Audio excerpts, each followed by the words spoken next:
আসসালামু আলাইকুম, সবাই কেমন আছেন? নিশ্চয়ই সবাই ভালো আছেন। তো নতুন একটা রেসিপি নিয়ে আবার চলে এলাম। সেটা হলো বরিশালের খুবই জনপ্রিয় একটি খাবার, নারিকেল ভাজা। তো এটা আমি রান্না করব না, আজকে আমার মেজো ভাবি এটা রান্না করবে।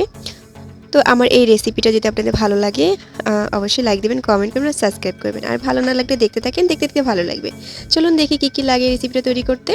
তো প্রথমে আমি নারিকেল কুচি এখানে নিয়েছি, আর পেঁয়াজ নিয়েছি, কুচি করে নিয়েছি।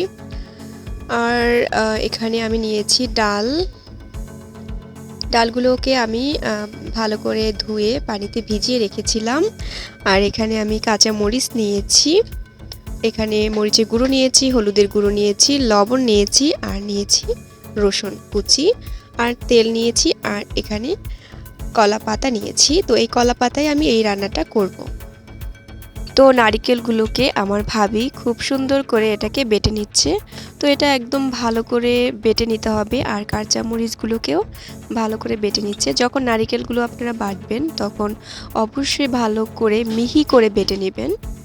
তো একটা আমি পাত্র নিয়েছি, পাত্রের ভিতরে নারিকেল বাটাগুলো দিয়ে দিলাম, আর লবণ দিয়ে দিলাম পরিমাণ মতো, মরিচের গুঁড়ো, হলুদের গুঁড়ো 1 টেবিল চামচের মতো দিয়ে দিলাম, পেঁয়াজ কুচি দিয়ে দিলাম, রসুন কুচিগুলো দিয়ে দিলাম, কাঁচামরিচ বাটাগুলো দিয়ে দিলাম, ডালগুলোকে এখন দিয়ে দিলাম, সবশেষে তেলগুলোকে দিয়ে দেব। তো এটার বেশি তেল লাগবে না, কারণ নারিকেলের ভিতরে প্রচুর তেল থাকে, তো সেজন্য আমি অল্প তেল দিব। আর এখন এটাকে আমি খুব ভালোভাবে এটাকে মেখে নেব। আপনারা চাইলে এখানে বোম্বাই মরিচ দিতে পারেন, তো আমি কিন্তু বোম্বাই মরিচ দিয়ে দিয়েছি। আর এখন এইখানে তেল হাতে নিয়ে আমি পাতার উপরে দিয়ে দিয়েছি।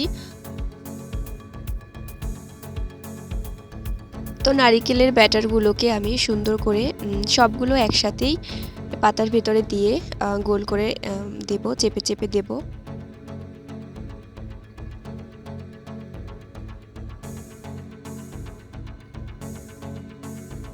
হয়ে গেছে, এখন আমি এটাকে চুলার উপরে দিয়ে দিব।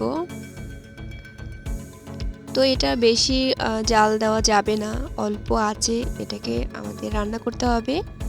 তো প্রথমে একটু জালটাকে বাড়িয়ে তারপরে এটাকে ঢেকে দিব, এবং জালগুলোকে তারপরে আস্তে আস্তে করে অল্প জাল দিব। ধনেপাতাগুলো দিয়ে দিচ্ছি। তো আপনারা চাইলে ইচ্ছে করলে ব্যাটার যখন আমরা মেখেছিলাম তখনও দিতে পারতেন, তো এখন আমি দিয়ে দিচ্ছি। এখন কড়াইটাকে আস্তে আস্তে ঘুরিয়ে ঘুরিয়ে এটাকে রান্না করতে হবে, যাতে সমস্ত জায়গা হয়ে যায়। আর ভাবি এখন এটাকে নামিয়ে নিয়েছে, কারণ ওই পেটটা হয়ে গেছে। আর এখন ভাবি দেখেন একটা কড়াই নিয়েছে, কড়াইয়ের ভেতরে আবার কলা পাতা দিয়ে দিচ্ছে। আর এখানে বড় সাইজের একটা কলা পাতা নিয়েছে। তো এখন এই জাফিটা দিয়ে ভাবি এটাকে ঘুরিয়ে নিচ্ছে। এখন আস্তে করে কড়াইয়ের ভেতরে আবার নারকেল ভাজাটা দিয়ে দিচ্ছে, আর এখন আমি এটাকে চুলায় আবার দিয়ে দিচ্ছি। তো এটা এখন ঢেকে দিব, আর অল্প আছে এটাকে আবার রান্না করব। এবং এটা রান্না করব, আর একটু পর পরে এটাকে একটু একটু হালকা হালকা করে ঘুরিয়ে দেব কড়াইটাকে, সমস্ত জায়গা যেন হয়।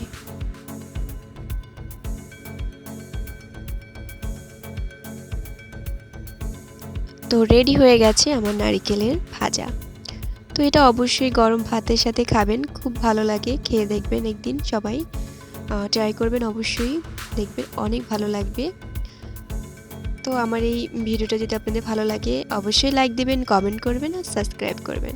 আর পাশে থাকা বেল বাটনটা অবশ্যই চেপে দিবেন। ভালো থাকবেন সবাই, আর আমার জন্য দোয়া করবেন। আল্লাহ হাফেজ।